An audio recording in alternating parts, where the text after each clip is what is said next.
उपचुनाव के लिए चुनाव प्रचार का शोर थम चुका है और 48 घंटे बाद जब जनता अपना फैसला सुनाएगी तो बिहार के कई सियासतदारों की जमीन खिसकती हुई नजर आएगी।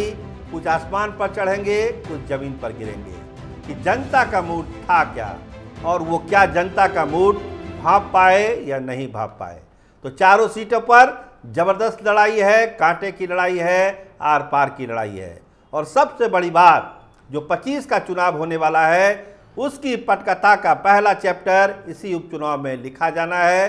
तो बहुत कुछ दांव पे लगा हुआ है, बहुत नेताओं की जो प्रतिष्ठा है उसकी भी जांच होगी। और ये जो अग्निपथ है जो 13 तारीख से शुरू हो रहा है, 23 को तो फैसला आएगा, लेकिन 13 तारीख को ही ये इशारा मिल जाएगा कि किसके बाजुओं में कितना दम था और जनता के मन में क्या था। बेलागंज से शुरुआत कर लीजिए कि लालू प्रसाद तमाम विपरीत परिस्थितियों के बावजूद, खराब हेल्थ के बावजूद वहाँ पर गए और ना केवल गए बल्कि हेना साहब को भी लेके गए। पहले तो गए थे तेजस्वी यादव ओसामा साहब को लेकर, लेकिन जो ज़मीनी खबर थी वो यही थी कि मुसलमान वोटों का बंटवारा हो रहा है, इसको संभालना जरूरी है, नहीं तो लालटेन को बुझने से कोई नहीं बचा सकता।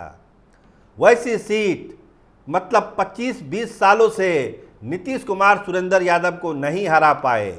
अजय सीट आरजेडी के लिए और सुरेंद्र यादव के लिए कोई ये कल्पना नहीं कर सकता कि सुरेंद्र यादव बेलागंज से चुनाव हार सकते हैं।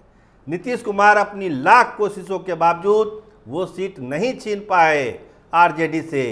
तो इस बार क्या उपचुनाव में कुछ बड़ा उलटफेर हो जाएगा?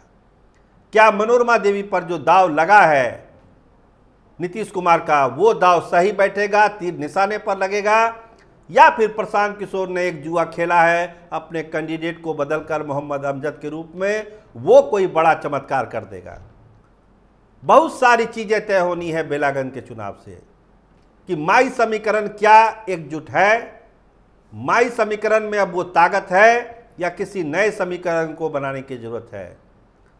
ये तय करेगा कि एनडीए में जो भाजपा है और जनता दल यूनाइटेड है उसका वोट ट्रांसफर होता है या नहीं। भाजपा का जो कैडर वोट है, जिस चिराग मॉडल की हम बात करते हैं, भाजपा का जो कोर वोटर है, संघ का वोटर है, वो तीर छाप पर वोटिंग करता है या नहीं करता है, मनोरमा देवी को वोट करता है या नहीं करता है।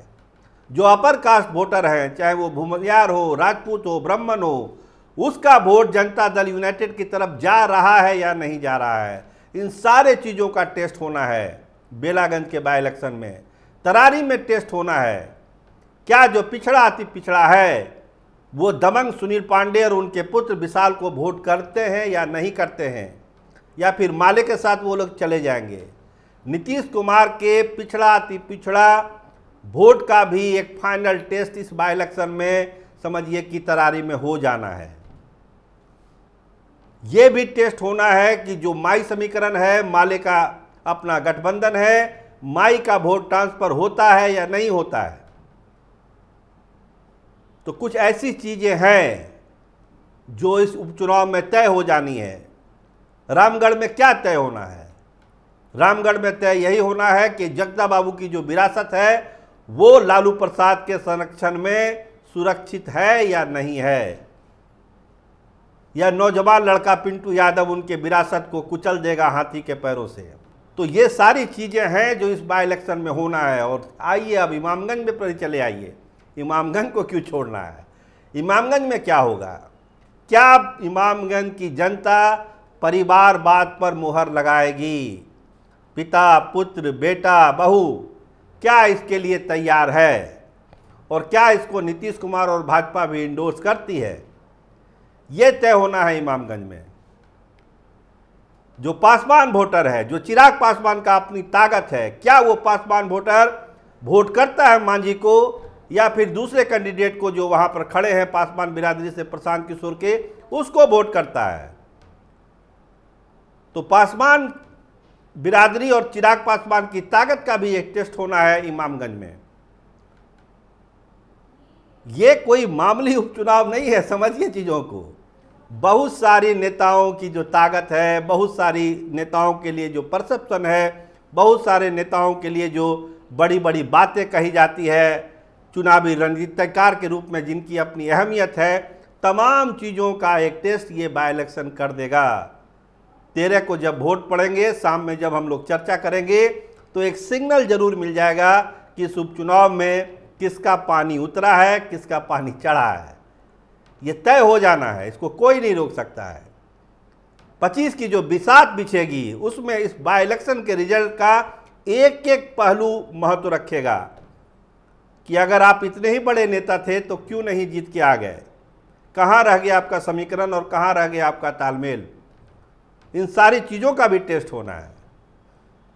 तो यही कारण है कि आज लालू प्रसाद तमाम परिस्थितियों की विपरीत परिस्थितियों के बावजूद भी बेलागंज में थे। रामगढ़ में दीपांकर भट्टाचार्य को ले जाना पड़ा, तेजस्वी यादव को। लोकसभा चुनाव में चर्चा हुई थी कि अब्दुल बारी सिद्दीकी को क्यों छोड़ देते हैं। वही गलती फिर इस बार बाय इलेक्शन में भी हुआ। नहीं थे वो साथ में तेजस्वी यादव के या लालू यादव के, छूट जा रहे हैं। अब नए चेहरों में आ गए ओसामा साहब, हिना साहब भी आ गई, पहले भी थी, लेकिन एक जो चेहरा है अब्दुल बारी सिद्दीकी का, वो आरजेडी को क्यों नहीं भाता, ये पता नहीं चल पाता है।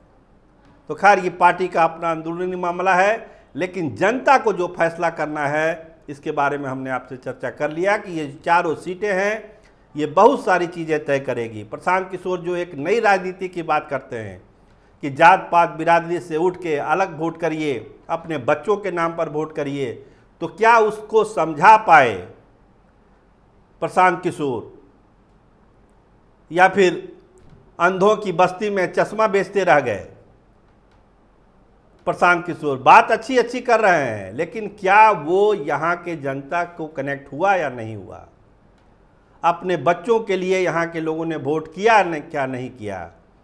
ये भी टेस्ट प्रशांत किशोर के जो चुनावी रणनीतिकार हैं उनकी रणनीति का ये भी टेस्ट हो जाना है कि इसी फंडे पर प्रशांत किशोर चलेंगे या 25 के चुनाव में अपनी स्ट्रेटजी बदल देंगे वो। अब लोग क्या कह रहे हैं कि चिराग मॉडल नहीं चलेगा 25 में, क्योंकि अब प्रशांत किशोर का मॉडल तो आ ही गया है, तो फिर चिराग मॉडल की ज़रूरत क्या है।